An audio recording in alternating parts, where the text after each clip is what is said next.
এয়া দেখিছেনে দুটা পাৰ চৰাই গছৰ ডালত বহি আছে। এয়া হৈছে পিঁয়াজ, নহৰু, কলপাত আৰু কুঁহিয়াৰ পাতে কৰা অভিনয়। এদিন পিঁয়াজ, নহৰু আৰু শুকান কলপাতে একেলগে বহি কথা পাতি আছিল। পিঁয়াজ আৰু নহৰুৱে কলপাতক ক'লে, আমি বহুত কামৰ বস্তু, আমাক বাদ দি খাদ্য বনালে খাদ্য সোৱাদেই নহয়। কলপাতে তপৰাই ক'লে, থোৱাহে তোমালোকৰ ফুটনি মৰা কথা, মইহে বেছি কামৰ বস্তু, মই নহ'লে তোমালোকক মানুহে ক'ত লৈ খালেহেঁতেন। নহৰুৱে ক'লে, বাদ দিয়াহে, তুমি নহ'লেও মানুহবোৰৰ ঘৰত কাঁহী থাকে নহয়, কাঁহীত লৈ খাব আকৌ।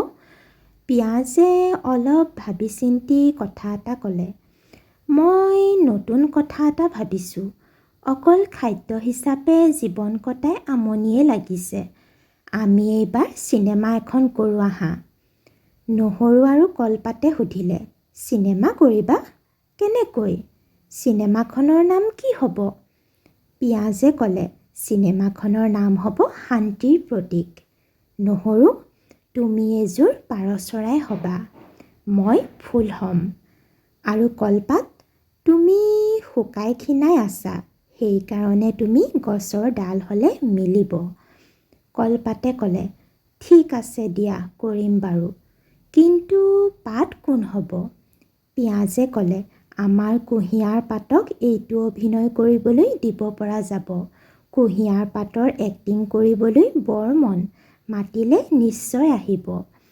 তাৰ পিছত সিহঁতি ভালকৈ সাজি কাচি মেকআপ কৰি অভিনয় কৰিলে। সিহঁতৰ ভাষাৰ চিনেমাখন মই পৰিচালনা কৰিলোঁ। কিমান পাৰিছোঁ নোৱাৰিছোঁ নাজানো বাৰু। মেকআপ কৰি নতুন নতুন ৰূপ দেখি সিহঁতৰ কিমান যে ফূৰ্তি। শুকান কলপাতেও নিজৰ ৰূপ দেখি আনন্দত ক'ব নোৱাৰা হ'ল। পিঁয়াজে পাৰ চৰাইৰ ঠেং আৰু ঠোঁটৰ অভিনয়ো কৰিলে। আৰু এয়া হৈছে সিহঁতৰ অভিনয়বোৰ। ভাল লাগিছেনে বাৰু? ভিডিঅ'টি চোৱাৰ বাবে অশেষ ধন্যবাদ।